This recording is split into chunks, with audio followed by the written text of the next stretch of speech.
সার শিরোমণি পরম করুণা ও নিরময়া নদিয়া বিহারী শ্রী শ্রী গৌরাঙ্গ মহাপ্রভু ও শ্রী নিত্যানন্দ প্রভুর অপার অনুকম্পায় ব্রজ যুগ দন্ত রাধা মাধবের অনেকের কৃপায় আজকের এই গৃহস্বামীর শ্রী অঙ্গনে শুভ আয়োজনে ভগবত ভাবনা উদ্ধৃত রসশাস্ত্র রসময় অপরক্ষ অনুভূতি তত্ত্ব আলোচনা পাঠ বিশ্রাম।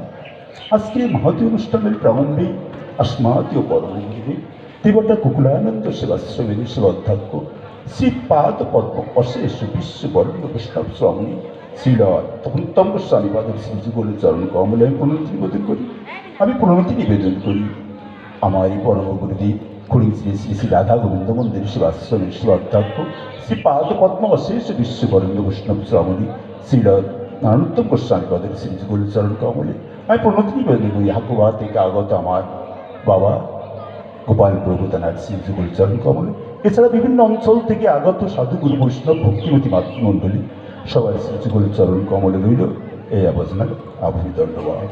জয় নিতাই। নিতাই ছাড়া আমাদের কোনো গতি নাই।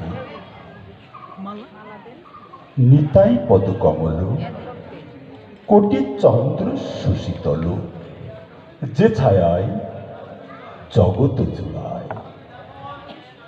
নিত্যানন্দ আবেশ হলো প্রেম ভক্তি মহারাজ। এই প্রেম ভক্তি চন্দ্রিকায় যিনি নিতাইয়ের মহামহিমা স্রোতাশ্রী নদীর মতো ভাসিয়ে দিয়েছেন আর সে নদীর মধ্য থেকে মণিমুক্তা তুলেছে তিনিও ছিলেন বিশ্বনাথ গৌরপাদ পাত্র।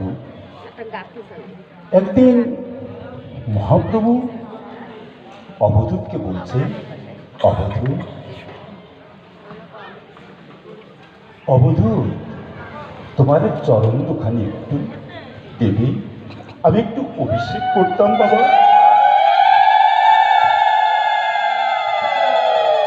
আজকে নিত্যানন্দ প্রভু নিজের চরণ দুখানি উন্মিলন করে দিলেন। একদিন বললেন, অবধূত তোমার গায়ের বস্ত্র খণ্ডটি দেবে, যে বস্ত্র দিয়ে যে বস্ত্রে আজ প্রসাদিত হয়ে থাকে সেই বস্ত্রগুলো আজ টুকরো টুকরো করে গৌরাঙ্গ মহাপ্রভু আজ ভক্ত মাঝে বিলিয়ে দিয়ে বললেন, সেই নাও তোমরা মাথায় বাঁধো, মাথায় বেঁধে তোমাদের প্রেম ভক্তি জাগ্রত করো বাবা। সেই যুগের তো আমরা। আজ বড় কষ্ট লাগে এই বালিয়াডাঙ্গায় সত্য পরপর তিনজন কেহ রাখলে যে যতরং প্রবর্তন্তে তাকে তত্ত্বৈব ভজন্মহম মম বর্তন বর্তন্তে মনুষ্য পার্থ সর্বস্ব। বাবা আমরা এই তিনজন যে দেহ রাখলেন আমরা বিভিন্নভাবে আমরা ধারণায় আনতে পারি। যে যেমন ব্যক্তি সে তেমন ক্রিয়াকর্মগুলো করে বাবা। বাবা একজন দেখে যে একটি গাছে একটি পাখি ডাকছে, এক মদ্যপান আরেকজনকে ধরে বলছেন এই পাখিটা কি বলছে। তখন যে তরকারিওয়ালা যে তাকে বলছে, বলো তো বাবা ওই পাখিটি কি গাচ্ছে। তখন পাখিটি বলছে কি যে পেঁয়াজ রসুন আদা বলছে। এর ভিতরে এক পালমশাই যাচ্ছেন ওই রাস্তা দিয়ে, তখন তাকে ধরে বলছেন, বাবা ওই পাখিটি কি বলে দিচ্ছে তুমি বলো তো। তা বলছে পাখিটি বলছে কি হাড়ি কলছি না দা। এক মুসলমান বাবা উনি যাচ্ছেন ওই রাস্তা দিয়ে, তাকে হুজুরকে ধরে বলছেন কি হুজুর ওই পাখিটি কি গাইছে বলো তো। হুজুর বলছেন কি পাখিটি বলছে আল্লাহ রসুল খোদা। আর এক মহাত্মী চলেছেন ওই রাস্তা দিয়ে, তখন ওই মহাত্মাকে বলছেন, হে মহাত্মাজি তুমি বলতে পারো পাখিটি কি গাইছে। তখন মহাত্মাজি বলছেন কি যে পাখিটি গাইছে হরে কৃষ্ণ রাধা। তো বাবা এই ত্রিজগতে আমরা কখনো কেউ থাকবো না চিরদিন। একদিন আমাদেরকে কিন্তু এই দেহ ছেড়ে চলে যেতে হবে। আর সর্বোচ্চ দেহটাই কিন্তু আমাদের পরম শত্রু। এই দেহকে বেশ করে আমরা যারা আছি তারা কিন্তু কখনোই আমরা ভগবান চরণে পাওয়ার জন্য খুব একটা মিলিত হতে পারি না বাবা। তারই কারণ কি জানেন বাবা, এই দেহ সৌন্দর্যকে আমরা করে আজ পরমাত্মা রূপী আত্মাকে আমরা ভুলে গেছি। যেদিন আমি এই দেহ ছেড়ে চলে যাব বাবা, যে দেহকে যত্ন করেছে সেই দেহ একদিন আমাকে ছেড়ে চলে যাবে, আমাকে ছেড়ে চলে যেতে হবে বাবা। সেদিন কেউ কিন্তু থাকবে না বাবা, আত্মীয় পরিবার বর্গ কেউ থাকবে না। তাই তো সেদিন হস্তিনী কি করলেন, তার পরিবার বর্গ সবাইকে নিয়ে যখন সরোবরে জল খেতে এসেছিলেন বাবা, সেই জল যখন খেতে যাচ্ছেন তখন নিজের জল খেয়ে জলটা ঘোলায় গেছে। তখন চিন্তা করছেন, তাই তো আমার সহধর্মিনী স্ত্রী তো এত গভীর জলে নামতে পারবে না, আমার স্ত্রী পুত্র ওরাও তো গভীর জলে নামতে পারবে না, কিন্তু উপরের জল তো ঘোলা হয়ে গেছে, তাই নিচের থেকে আমি একটু জল তুলে নিয়ে এসে আমার স্ত্রী পুত্র কন্যাদের একটু সেবার ব্যবস্থা করি। বাবা সরোবরের গভীর তলে যখন চলে গেছেন, সেখানে দুটি কুমির তার পা দুটো জড়িয়ে ধরলেন, জড়িয়ে ধরে নিচের দিক থেকে টানছেন আর কুমির উপর দিক থেকে টেনে তুলছেন। তখন বলছে, হে স্ত্রী পুত্র কন্যা, আজ যেন বিপদের দিনে তোমরা আমায় রক্ষা করো। স্ত্রী পুত্র কন্যা তারা তার সাথে সাথে ডাঙায় ঠেলে উঠলেন, উঠে দেখছেন ঠিক যখন পড়ন্ত বেলা চলে এসেছে, তখন বলছেন স্ত্রী পুত্র এবং কন্যা তারা সব যে যার মতো চলে গেল। বাবা যে হস্তিনী যার স্ত্রী পুত্র কন্যার জন্য আজ যে সময়টা দিয়েছিলেন, আজ যে জলটা আহরণ করতে গেছিলেন, আর সেই স্ত্রী পুত্র কন্যাও আমাকে একটু দেখলো না। তাই চিন্তা করলো, এই জাগতিক জগতে আমি যাদের জন্য এ হাড় ভাঙা পরিশ্রম করে যা কিছু করেছি সব তো বৃথা। তাই একজন মাত্র আছে, ওই রাধা মাধব। হে রাধা মাধব, আজ এই দূর থেকে তুমি করে একটু কৃপা করে আমার সাঙ্গ দিতে পারতে বাবা।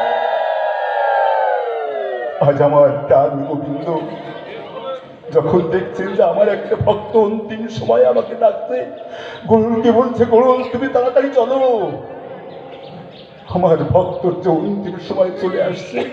আজ গরুরের এত ক্ষিপ্র গতিও তার কাছে যেন শ্রদ্ধ মনে হচ্ছে। ভগবান শ্রীকৃষ্ণ তাড়াতাড়ি গরুরের পিঠ থেকে ঝাঁপ দিয়ে আজ ভক্তের কাছে এসে হাজির হলেন। আজ আমরা সেই ভগবানকে ভুলে আজ যে স্ত্রী পুত্র কন্যা রূপ হস্তিনী এবং তাদের পুত্ররা সেদিন কিন্তু হস্তিনী হাতিকে সেদিন কিন্তু সঙ্গ দেয়নি, ফেলে রেখে চলে গেছিল বাবা। বাসুদেব বিপ্র নামে এক ভক্ত ছিলেন, তার ভাই বলছেন, দাদা চলো, গৌরাঙ্গ মহাপ্রভু তো পাশের মন্দিরে আসছেন, তুমি চলো একটু গৌরাঙ্গ মহাপ্রভুর চরণ দর্শন করে আসে। বাসুদেব বিপ্র বললেন, না আমার সময় নেই, কারণ আমার ছেলেকে লেখাপড়া শেখাতে হবে, মেয়েকে বড় একটা ফ্যামিলিতে বিয়ে দিতে হবে, তাকে সেই যোগ্যতা অর্জন করাতে হবে। আমি যাকে সহধর্মিনী হিসেবে ঘরে নিয়ে এসেছি তারও তো আশা পূরণ করতে হবে। তাই আমার এই সংসারের কাজ ফেলাই দিয়ে আমার গোবিন্দের চরণ দর্শন করা আমার পক্ষে কখনো সম্ভব নয়। গেলেন না সেদিন।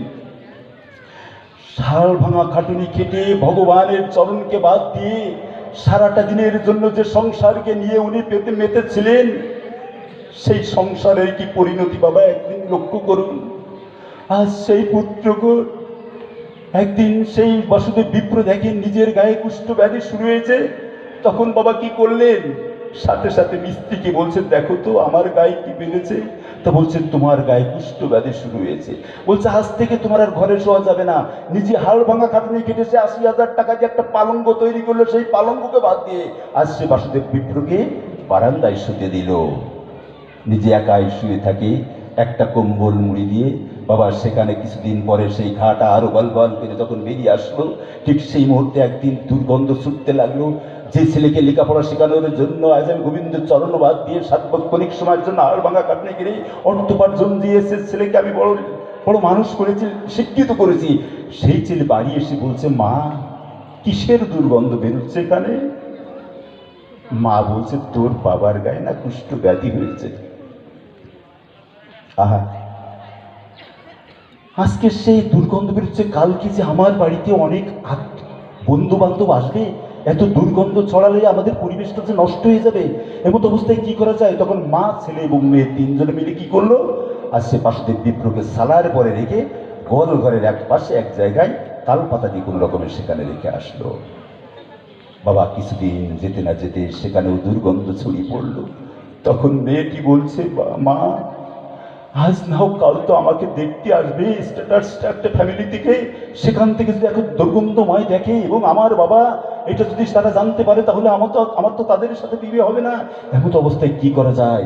কারোর অজান্তে চলো আমরা তিনজনে ধরে আজ বাসুদেব বিপ্র কি করলেন, ওই রাস্তার পাড়ে পুকুর পাড়ে সেখানে রেখে আসলেন একটা স্টিলের থালা ফেলে রেখে। প্রতিদিন মা সেখানে মুখ বেঁধে যায়, কিছু ডাল অন্ন দিয়ে রেখে চলে আসে। আজ বাসুদেব বিপ্রর গায়ে পোকা বিল করছে, পোকাগুলো রক্ত পুষ খেয়ে গড়াগড়ি দিয়ে পড়ছে। আর বাসুদেব বিপ্র চিন্তা করছে, হাই রে সংসার, এই সংসারটাই না আমি করলাম, যাদের জন্য এত হাড় ভাঙা পরিশ্রম করলাম, আজ তারা সবাই আমাকে ছেড়ে চলে গেল। একমাত্র তোরা পোকা, তোরাও ছেড়ে চলে যাবি, তোরা যাস না। অন্তত পক্ষে তোদের ভিতর থেকে আমি বুঝতে চাই যে সংসার কি দুর্বিষহ যন্ত্রণা। বাবা কিছুদিন যেতে না যেতে চিন্তা করলো, আজকে দেখেন যে থালায় আজ স্ত্রী খাবার দিয়ে আসেন, থালাটি মাজতে হয় না। প্রতিদিন রাত্রে শিয়াল কুকুর এসে চেটে চেটে সেটা পরিষ্কার করে যায়, আর প্রতিদিন সেই খাবার তাকে দেয়। একদিন বলে বলে চিন্তা করলে, সবাইকে তো দেখলাম, স্ত্রী পুত্র কন্যা, কেউ তো আমাকে দেখলো না, তাই আজ কি করবো? জীবন বলে চিন্তা করলেন, শুনেছি পাশের মন্দিরে আজ গৌরাঙ্গ মহাপ্রভু আসবে। যাই না, জানি হয়তো তিনিও কষ্ট পেয়েছেন, সেদিন তো আমি যাইনি। বাবা দীনতার প্রতি আমার গৌরাঙ্গ মহাপ্রভু তিনি বললেন, একবার যে আমাকে ডাকে আমি তার জন্য 10 পা এগিয়ে আসি। বাবা তাই তো সেদিন সবকিছু ফেলে যখন বাসুদেব বিপ্র যখন গৌরাঙ্গ মহাপ্রভু দর্শন পেলেন, বাবা সেদিন আজ গৌরাঙ্গ মহাপ্রভু সেই গলিত রক্ত অবস্থায় তাকে পাশে জড়িয়ে ধরে বলছেন, বাসুদেব আজ তুই এসেছিস আমার কাছে বলে। আজ জড়িয়ে ধরে সবকিছু মিলান হয়ে গেল। বাবা এটি হচ্ছে ভক্ত এবং ভগবানের তৈরি ক্রিয়া বাবা। কিন্তু এটা তো আমরা জানতে চাই না, কারণ গীতার একটা শ্লোক তো মিথ্যা হয়ে যাবে যদি এটা জানতে পারতাম। সে শ্লোকটি কি? তেষাং সতত যুক্ত নাং ভজতাং প্রীতিপূর্বকাম দদামি বুদ্ধি জোগাং তাং যেন মামস্যন্তিতে। বাবা এই বুদ্ধিটা তোমাদের থাকতে হবে বাবা। এবং এই বুদ্ধিটা কোথা থেকে আসবে? কখনো আমার ভিতর থেকে আসবে না, কারণ আমার ভিতর থেকে যে বুদ্ধিটা আসবে সেটি হচ্ছে মহামায়া দুর্গা। উনি আমাকে সার্বক্ষণিক সময়ের জন্য ভগবান মা দুর্গা বলেছেন যে যে ভগবানের চরণে নিজেকে অর্পিত না করেছেন, আমি একমাত্র তাকেই এই দেহরূপ ভাব দিয়ে তাকে এই জাগতিক জগতের অর্থ সম্পদের ভিতরে ডুবিয়ে রাখি, যাতে সে ভগবান চরণ না পেতে পারে। বাবা আজ সেই বুদ্ধিটা একমাত্র দিতে পারেন আমার অনার রাধে গোবিন্দ। তিনি বলেছেন কি, পেশান সত্যযুক্তং ভজতাং প্রীতিপূর্বকাম দদামি বুদ্ধি যোগাং তাং যেন মামস্যন্তিতে। অর্থাৎ যে আমাকে ভজনা করে নিত্যযুক্ত, আমি তাকেই একমাত্র এই জ্ঞানজনিত বুদ্ধিযোগটি দান করি, যে জ্ঞানের মধ্য দিয়ে সে আমার ধামে প্রবেশ করতে পারে। যাই হোক, পরিচালক ওনারা বলেছেন যে আমাদের 3টের ভিতরে শেষ করে দিতে হবে বাবা। তো যাই হোক, আমাদের প্রভুজি আছেন, আমার পরম গুরুদেব, তাঁর মুখনিসৃত বাণী আমরা শুনবো, কারণ একমাত্র গোটা।